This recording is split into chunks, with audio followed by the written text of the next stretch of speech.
सुजलाम सुफलाम ही धरणी माता केली. या धरणी मातेचं अनुपम सौंदर्य पाहता क्षणी वैकुंठीचे नारायण महाविष्णू मोहित झाले. वराह रूपाने या धरणी माते बरोबर समागम करून मैथुन प्रक्रियेनं ही सगळी धरणी माता तेजोमय केली आणि त्या वराहरूपी परमेश्वराने या भूमातेची पहिली पूजा केली.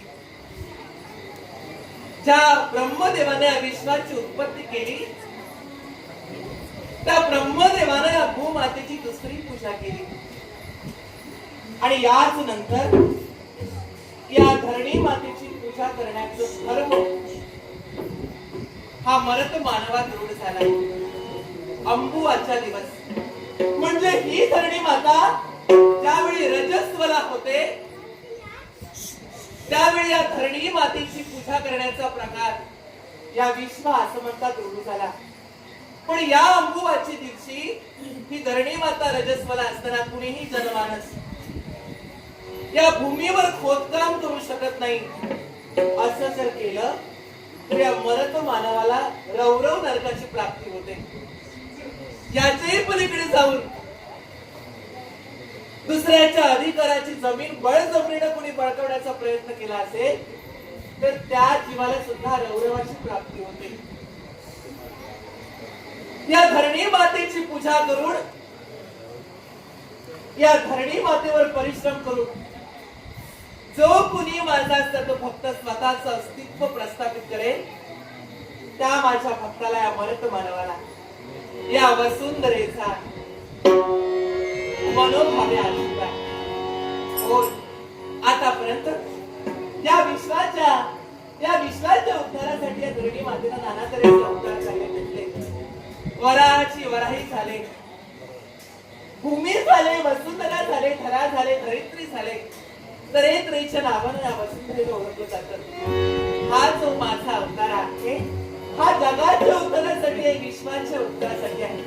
म्हणूनच तर जो पुण्या धरणी मातेच्या या पृष्ठभागावर सज्जन दृष्ट्या सात्विक धार्मिक परोपकारी वृत्त्या जो आपलं कर्तव्य बजावेल त्याच्या पाठीशी या धरणी मातेचा सदैव आशीर्वाद, सदैव आशीर्वाद.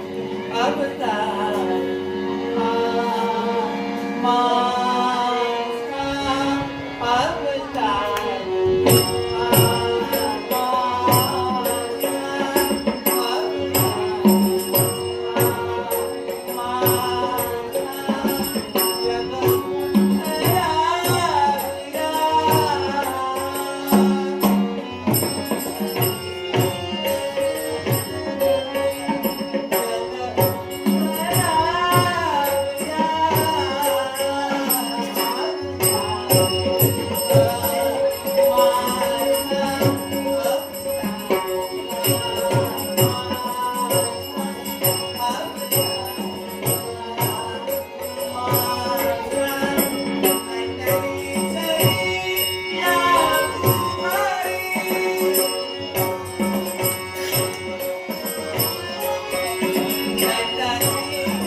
त्या विश्वाला दर्शन बघितले माझ्या मुलाच्या मुलीला.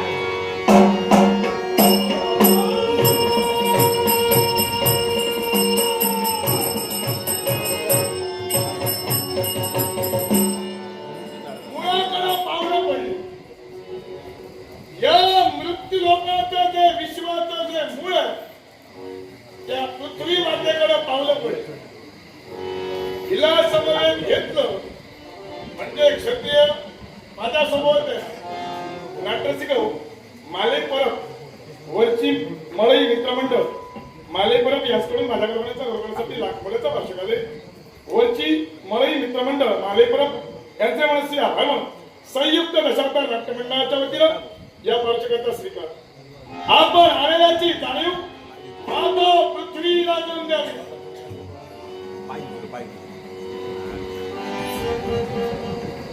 ह्या विश्वाचा चराचर सृष्टी तिला स्वतःच्या उरावर अगदी स्वतःच्या पोराप्रमाणे त्याला सांभाळलं. हे पृथ्वी माते तुझ्या भेटीसाठी रौद्र केतू आणि शारदांचा पुत्र आशीर्वाद तो विश्व नियंत्रण तुला सद्बुद्धी दे.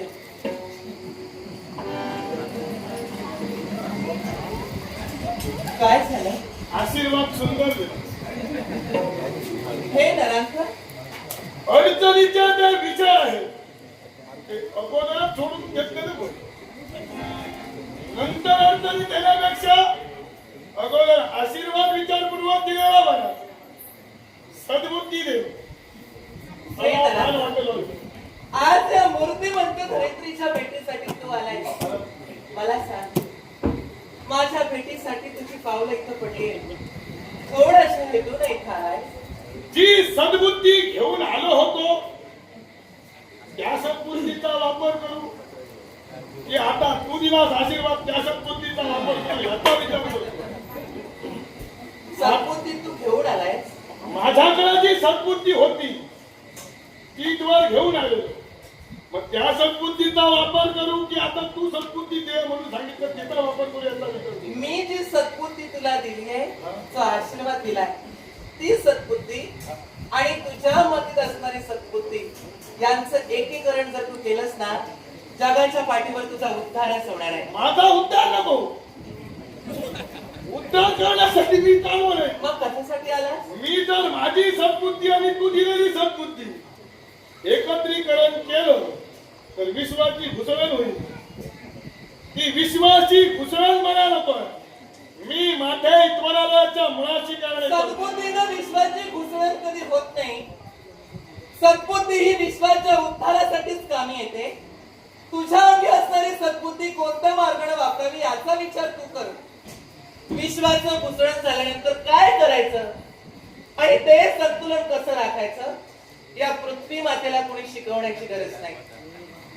माते मी मुळात आणि तुला शिकवायला आलो.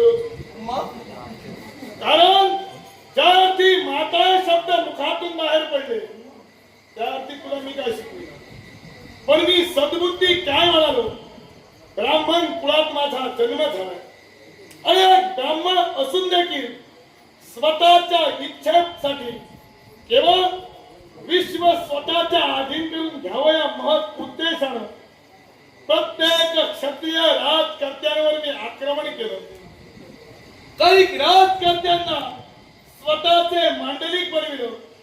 जे सामोपचारानं ऐकले ते मांडलिक झाले आणि ज्यांनी केवळ माझ्या इच्छेला नकार दिला त्यांच्याशी महाद्वंद्व करून केवळ इतरत्र सारे ब्राह्मण त्या राजगादीवर मी बसले. सांप्रत विद्यालयाच्या मुळाशी कारण हे पृथ्वी माते ज्या प्रमाणे इतरत्र क्षत्रियांशी केवळ शिर वाळण्यासाठी मला तत्पर व्हावं लागलं त्यापेक्षा तू जर का मला सहमत होत असशील तर हा नरसंवाद याच्या पुढे थांबेल. कोणत्या रीतीने मी तुला सहाय्य करावं? विश्वाच्या ठिकाणी स्वतःच अधिराज्य या नरांतकाच्या अधीन व्हावं. ही पृथ्वी माता नरांतकाची आज्ञांकित व्हावी या उद्देशाने इथं आलं. मुळीच नाही. का ही धरित्री कुणाची आज्ञांकित होऊ शकत नाही.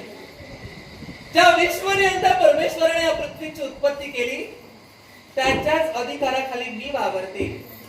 असं असताना माझ्यावर अधिकार फक्त त्या नियंत्याचा आहे, इतरत्र जीवांचा नाही. तेव्हा ही पृथ्वी अजित आहे, त्याला जीत कुणीही करू शकत नाही. ही पृथ्वी अजिंक्य आहे, तिला कुणीही जिंकू शकत नाही. तेव्हा हा तुझा अट्टहास काही कामाचा नाही. मी तुझ्या आज्ञेत वावरणार नाही. पृथ्वी माते, मुखातून शब्द तुझ्या बाहेर पडले. आजपर्यंत पृथ्वी मातेला कोणी जिंकलं नाही, होय ना? नाही. मग पृथ्वी माते जर का तुला कोणी जिंकलं नसेल तर क्षत्रिय राजकर्ते तुझ्यावर राज्य कसं काय गाजवित आहेत?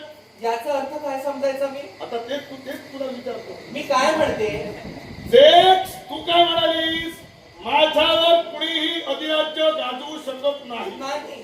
मग तुझ्यावर जर का कुणी अधिराज्य गाजवू शकत नसतील तर क्षत्रिय राजकर्ते जे स्वतःच अधिराज्य राज्य म्हणून तिथं जे वावरतायत ते कोणत्या अधिकाराने वावरतायत? क्षत्रिय धर्मानुसार एक प्रत्येक क्षत्रिय राजकर्ते या भूतलावर स्वतःचं राज्य प्रस्थापित करतात. आपला क्षत्रिय धर्म जोपासून ते आपलं कर्तव्य पूर्ण करतात. याच्यासाठी पृथ्वी मातेनं आज्ञांकित व्हावं आणि त्यांच्या अधिकाराने वावरावं. ही पृथ्वीची मती नाही आणि त्या क्षत्रियांची मती नाही, तुझी मती आहे. क्षत्रियांनी आजपर्यंत एकमेकात वितंडवाद युद्ध केली नाही. नक्कीच केले. मग जर का वितंडवाद युद्ध जर झाली तर तिथं नरसंवार सुद्धा झाला. नक्की. नरसंवार जिथं झाला तिथं रक्तपात सुद्धा भूमीवर पडला. हो. मग ती तुझी अवहेलना नाही? अवहेलना कशी काय? अरे या पृथ्वी मातेचं भक्षच मुळात मांस आणि रक्त आहे. कारण ही पृथ्वी जिथं मांस आणि रक्त प्राशन करते, माझ्या उदराचं सांत्वन करण्यासाठी नरसंहार सुद्धा होणं तितकंच महत्वाचं आहे. पण तो नरसंहार किती व्हावा याला सुद्धा मेना मर्यादा आहे. क्षत्रिय धर्म जोपासत असताना नरसंहार होणारच आहे, पण तो नरसंहार झाला म्हणून पृथ्वी जिंकली गेली असा त्याचा अर्थ होत नाही. तू संभ्रमित झालाय. हा भ्रम तुझ्या मनातून काढून टाक. काय असं संभ्रमित झालो? तुझ्या मत पृथ्वी क्षत्रिय जिंकता आहे हा भ्रम नाही सगळं तुम्ही म्हणते. तू सांगतेस तो भ्रम झाला नाही. मी नरसंहार कुठेतरी थांबवावा म्हणून तुझं सहकार्य मला मिळावं या उद्देशाने आलो होतो. तोच माझा भ्रम चुकला. नरसंहार तू चालू केलाय, तो नरसंहार जर थांबायला हवा तर तुझ्या या विकृतीला आळा प्रथम घाल. याचा अर्थ नरसंहार आपोआपच थांबेल. मी पृथ्वी जिंकण्यासाठी केवळ हे शस्त्र मी माझ्या हाती घेतलं. इतरत्र क्षत्रिय ज्याप्रमाणे कृती करतात त्याप्रमाणेच मी कृती करतोय. मग तो माझाच धर्म कसा काय? ब्राह्मणाने हाती शस्त्र घेऊन क्षत्रियांची कृती करणं ब्राह्मणाचा धर्म नाही. कारण ब्राह्मणाने आपले चापबळ क्षत्रियाच्या हाती दिले. संहार करण्याचं दायित्व धर्माने क्षत्रियांना दिलं ते तुमचं नाही. ब्राह्मणांनी समाज हा घडवायचा असतो, तो कधीही बिघडवायचा नसतो. तेव्हा तू तुझ्या मतीत परिवर्तन करून नको ते दुष्कृत्य हाती घेऊन तुझ्या कुळाला कलंकित करू नकोस असं माझं म्हणणं आहे. माते, कश्यप ऋषींच्या 36 भार्या हे मी तुला सांगण्याची गरज नाही. सांगण्याची गरजच नाही. कश्यप ऋषींच्या 36 भार्या अदिती पासून देव जन्माला आले, तिथी पासून राक्षस जन्माला आले, तनु पासून असुर जन्माला आले, केवळ कद्रू पासून सर्पकुळ जन्माला आलं. सुनाईनं 12 सूर्य कसविले. ते सूर्यकुळ या पृथ्वी तलावर वावरतोय, होय ना? मग कश्यप ऋषी हे ब्राह्मण नक्कीच. अगदी. मग कश्यप ऋषी जर ब्राह्मण असतील तर त्यांच्या कुशीकुलात वाढणारे हे सारे विश्वातील घटक हे कोण आहे? सगळे ब्राह्मणच आहेत या मतावर थांब पूर्णपणे. मग हे जर का ब्राह्मण असतील मग ते नरसंहार कसे काय करू शकतात? वर्णभेद कसे झाले तुला माहिती आहेत ना? तुला माहिती असायलाच हवी. मी माते ऐक, वर्णभेद ही गोष्ट वेगळी आणि कश्यप ऋषींच्या भार्यांपासून जन्माला आलेली संतती ही गोष्ट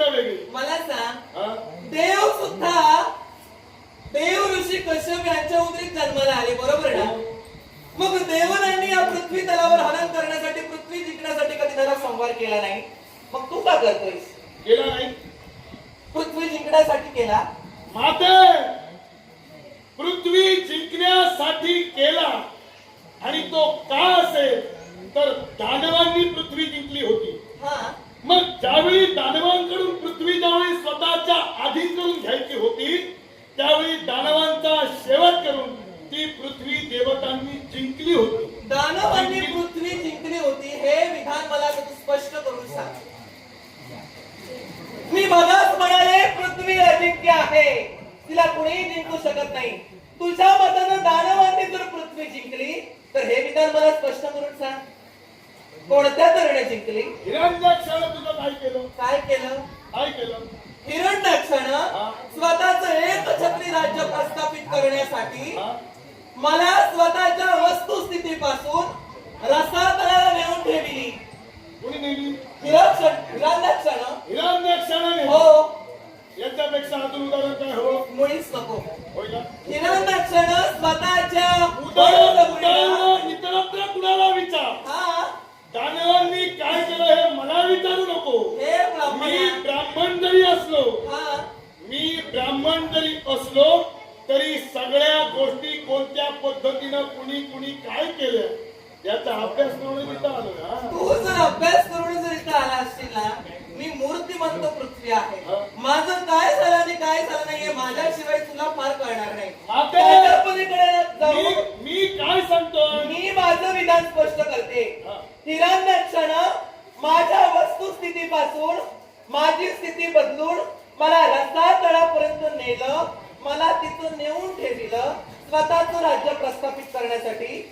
याचा अर्थ त्यानं मला जिंकले असं होत नाही, कारण त्यानं जर मला जिंकली असती तर ही पृथ्वी पुन्हा आपलं समतोल स्थिर करून या भूतलावर सुजलाम सुफलाम झालीच नसती.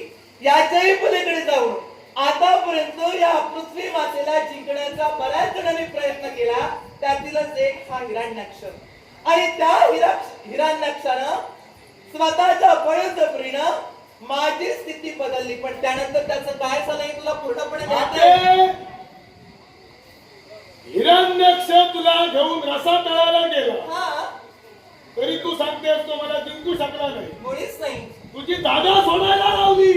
नाही, माते मी तेव्हाही होते, माते. आताही आहे आणि याच्याही नंतर राहणार आहे. माते. त्यानं रसातळाला नेली याचा अर्थ पृथ्वीचं अस्तित्व संपवलं असल्याचा अर्थ मी होत नाही. काय म्हणालो? हा, मी अस्तित्व तुझं संपविलं असं म्हणालो नाही. मग मी काय म्हणालो? हिरण्याक्षानं स्वतःच्या पराक्रमानं तुला जिंकून रसातळाला घेऊन गेला. त्यानंतर देवतांनी तुझी मुक्तता करून पुनश्च तुला स्थित केलं. मी तेच म्हणालो, ज्या ज्या वेळी दानवांनी तुला जिंकण्याचा प्रयत्न केला त्या त्यावेळी देव तत्वानं सहकार्य करून तुला स्थित ठेविलं. दानवांनी जिंकण्याचा प्रयत्न केला पण त्यांच्या प्रयत्नांना यश कधीही मिळालेलं नाही. याच्या मुळाशी म्हणून मी म्हणते ही पृथ्वी अजिंक्य आहे, कारण जिथं विश्वनियंता परमेश्वरानं त्या विष्णू देवानं वराह रूपानं स्वतःच्या सुळावर ठेवून मला या माझ्या मूळ स्थितीत मला आणून ठेविलं. माझी स्थिती पुन्हा मला मिळाल्यानंतर तिथं ब्रह्मदेवानं माझं हे तत्व सुजलाम सुफलाम केलं, माझं जीवन पुनर्जीवन मला दिलं. तिथं मी असं सांगते की आतापर्यंत या पृथ्वीला कुणीही जरी जिंकण्याचा प्रयत्न केला असेल तरी त्याचे काय परिणाम त्यांना भोगावे लागले हे तुला आता पूर्णपणे ज्ञात आहे. मग यावरून तू विचार कर, तू जर मला जिंकण्याचा प्रयत्न करत असशील तू कुठं जाशील याचा विचार. मी कुठं जाईन याचा विचार मी कधीच केला नाही. हा, ती पृथ्वी जिंकण्याच्या उद्देशानं पावलं पडली. वाटेल त्या स्थित्यांत घडू दे. 33.5 कोटी देवता जरी झाले असतील तत्वापासून माघारी नाही. मग मी सुद्धा माझं अस्तित्व नाकारणार नाही, कारण जिथं विश्वनियंता परमेश्वरानं माझ्या हाती या मरत मानवाच्या जीविताचं संरक्षण करण्याची जबाबदारी माझ्या हाती दिली आहे, तिथं मी माझ्या अस्तित्वाला वगळून मी माझ्या अस्तित्वासाठी तुझ्यासाठी तुझ्या समवेत संघर्ष करावा लागला तरी बेहत्तर. माझा संघर्ष शेवटचा पर्याय झाला.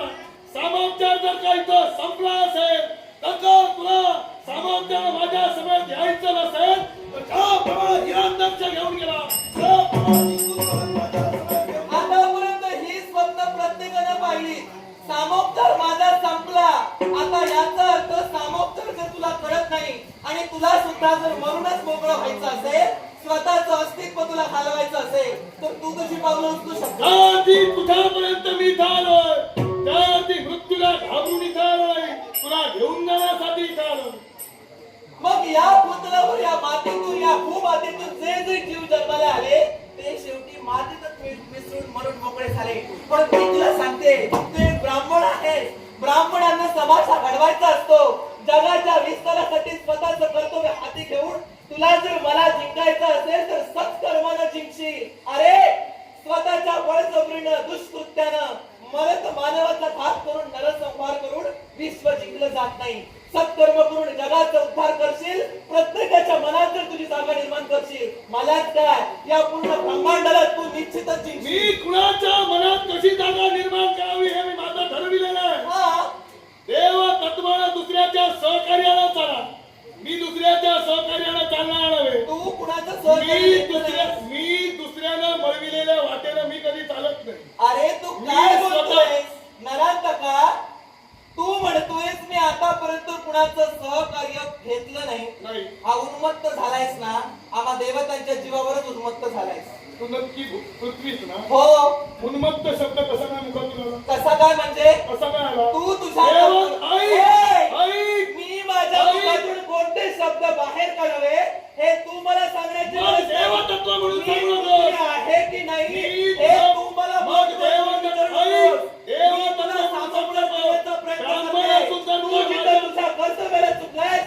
तू निश्चितच उन्मत्त झालेला आहे. आणि हा उन्मत्त झालायस, हा आम्हा देवतांच्या सहकार्यानं झालाय. तू जर म्हणत असशील दुसऱ्याच्या मळलेल्या वाटेनं जर मी चालत नसेल तर देवतांचं पाठबळ असल्याशिवाय तू उन्मत्त झालेला नाही. मी बोलते याला कारण आहे. माते आधी उन्मत्त काय झालं आणि हे शब्द तुझ्या मुखात सहज कसे आले ते पहिल्यांदा सांग, आणि नंतर पुढचं बोल. याच्या मुळाशी कारण आहे. हा, ज्याच्याकडं संस्कृती आहे, ज्याच्याकडं संस्कृती आहे त्याला कोण म्हणतात? ज्याच्याजवळ संस्कृती आहे ती संस्कृती देवतत्व प्रत्यक्ष. ज्याच्याकडं विकृती आहे ते दानव, दानव. आणि ज्याच्याकडं कृती आहे तो मानव. निश्चितच. मग तुझ्याकडं मी उन्मत्त झालो हे शब्द तुझ्या मुखातून बाहेर पडले. उन्मत्त या शब्दाचा अर्थ कळतो तुला? मला कळत नाही म्हणूनच राग आला. म्हणूनच बोलतोयस तू. उन्मत्त या शब्दाचा अर्थ कळत नाही म्हणूनच माझ्यावर एका देव तत्वाच्या मुखातून उन्मत्त शब्द बाहेर कसे पडले हेच मला स्पष्ट कर. अरे तू एक तत्वनिष्ठ ब्राह्मण आहेस. माते ब्राह्मण हे संस्कृतीचे पूरक आहे. ऐक. उन्मत्त या शब्दाचा अर्थ जर तुला कळत नसेल तर तू मला विचार. माते उन्मत्त म्हणून माझ्यावर आरोप करू नकोस तू. माते मी तत्वनिष्ठ आहे. हा, मी आणि कोण आहे, मी आणि कोण आहे ह्याचा विचार तू करू नको. तू उन्मत्त मी कसा का आणि उन्मत्त शब्द तुझ्या मुखातून आलाच कसा ते सांग. अरे मला सांग, जिथं तू तुझ्या पराक्रमांचा, जिथं तू तुझ्या कृतीनं दुराचार करून मदनमस्त होतोयस, तिथं तू उन्मत्त नाहीस का? मी एकटाच झालो की याच्यापूर्वी क्षत्रिय झाले? निश्चितच झाले. ते सुद्धा उन्मत्तच होते, रसातळाला गेले. म्हणून मी त्यांची तुलना तुझ्या बरोबर करून तुला उन्मत्त म्हणाले. आता तुझं तू काहीतरी निश्चित ठरव. आता मगा तू काय म्हणाली? मी माझं पूर्णपणे ठरवूनच बोलते. एखाद्याला तुला जर लक्षात येत नसेल तर तू माझा नाईलाज आहे. एखाद्याला अडचणीत कसा आणायचा हा, हे मी माझ्या गुरुकडून शिकलेलो आहे. अरे आणि तू मला म्हणूनच तुला मी सांगितलं, सुरुवातीला मुखातून शब्द बाहेर पडले. त्या क्षत्रियांनी तुझ्यावर केवळ अधिराज्य गाजविण्यासाठी जी आक्रमण केली ते क्षत्रिय अधर्मी नव्हेत का? तू कितीही जरी गुरु केले असलेस तू या तुझ्या कृतीला तुझ्या नावाला काढत असणार आहे. आता बोलू नको, आता मी बोलतो. मग त्यावेळी काय म्हणालीस? क्षत्रियांनी जे केलं ते स्वतःच्या अस्तित्वासाठी केलं. क्षत्रिय धर्म जोपासलाय त्यांनी. मग आता त्यांना उन्मत्त तू म्हणालीस. उन्मत्त मी तुला म्हणाले. माते देव तत्व निदान तुझ्या तरी शब्दावर ठाम उभी राहा. पूर्णपणे ठाम आहे मी. मग आता तू क्षत्रियांना ते सुद्धा उन्मत्त आहेत असं म्हणाली नाही? क्षत्रियांना आपला धर्म जोपासला, नरसंहार केला, पण तुझ्यासारखं उन्मत्त होऊन पृथ्वी पृथ्वीला जिंकण्यासाठी ते पुढे सरसावले नाही. माते, तू जर का तुझ्या शब्दावर बदलत असशील तर आता मला युद्धाशिवाय पर्याय नाही. कारण पहिल्यांदा तुझ्या मुखातून शब्द बाहेर पडले ते वेगळे होते. सांप्रत क्षत्रियांच्या बाबतीत जे शब्द बाहेर पडले ते वेगळे होते आणि आता कारण पुढे करतेस ते वेगळं. कोणीच नाही. मी कारण सांगून मी माझी बाजू कधीच मारत मग नाही. मी जर ते आहे त्या निर्भीड सातारावर झेलण्याची हिंमत या पृथ्वी मातेत आहे. म्हणूनच या विश्वाचा भार आतापर्यंत संयमरित्या मी झेलते. संयम तुझ्यासारखे आले किती आले, गेले ते गेले, पुन्हा कधी आलेच नाही. तेव्हा मी तुला सांगते, माझ्या अस्तित्वाची जाणीव तू करून देण्यापेक्षा तुझं अस्तित्व कसं घडवायचं याचा विचार मी कर. जर का सुरुवातीला तू बोललेल्या शब्द शेवटाला विसरायला लावतो हा, तर लक्षात ठेव, इतरत्र काय म्हणाले, गेले ते गेले, आले ते आले ते. मी इतरत्र काय म्हणते, अरे तू तर काहीच नाही. हा. तू तर काहीच नाही. हा. तुझ्यापेक्षा सुद्धा कितीतरी पराक्रमी, हा, कितीतरी विद्वान हा, या पृथ्वी समोर आले हा, आणि गेले. हा. पण ते कुठे गेले, त्यांचा उद्धार झाला की रसातळाला गेले हे त्यांना माहितीये. तुला कुठे जायचं हे तू ठरव. मी आलोय तो तुला घेऊन नेण्यासाठी आलो, हेच मी ठरवून आलेलो होतो. हो ना, मी तेच ठरवून आलेलो होतो. मग तू जर इथं मला घेऊन जाण्यासाठी आलाशी, मला सहजासहजी तू नाही नेऊ शकत. सहज म्हणजे सामोपचार जर समजत नसेल तर युद्ध करून घेऊन जाईल. सामोपचार कुणाला समजायला हवा? तुला जो दुराचार करतोय त्याला मी सामोपचाराच्या मुलाला सांगून सदाचाराकडे नेते. उलट तू मला सांगतोयस मला मग युद्ध करण्यापूर्वी मी तुला घेऊन जातोय, हा माझा सामोपचार नव्हे. नक्कीच, पण तो सामोपचार मला करण्यासाठी मला हा सामोपचार करण्याची गरजच नाही. सामोपचार मी तुला केलाय. तुला जर स्वतःचं अस्तित्व घडवायचं असेल आणि तुझ्या ब्राह्मण कुळाला जर जागायचं असेल, 8 तास सोड आणि ब्राह्मण आल्यापासून कुळाला कोणत्या पद्धतीने जागा परिपूर्णात आहे. जर का शब्दाला ऐकत नसेल मग तू जर हाती शस्त्र घेऊन माझ्याशी संघर्षासाठी झाला असला तर हा जर तुला सामोपचार करून वेळ घालवता उपयोगाचाच नव्हता. ते शस्त्र तर मलाच काढलं असतं. हा ते शस्त्र घेऊन तेव्हा तुम्ही उभी राहिले असते. हा तुला सुचलाय तो आत्मघात. कारण या भूतलावर या पृथ्वी मातेला जिंकण्यासाठी आतापर्यंत जे जे आले मरून मोकळे झाले. हा पृथ्वी या विश्वाचा भार झेलत असताना कितीही संकट येऊ द्या, तुझ्या नाशासाठी हा ते शस्त्र करून उभे राहणार आहे. असलाय तो आत्मघात. आत्मघात केल्यासाठी काय चला,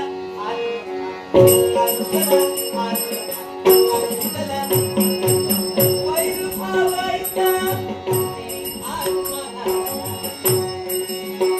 हे वैर नाही का माझं नाही. वैर भावायचा, वैर भावायचा, वैर भावायचा आत्मघात.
उद्याची शिरे पावत है बंधन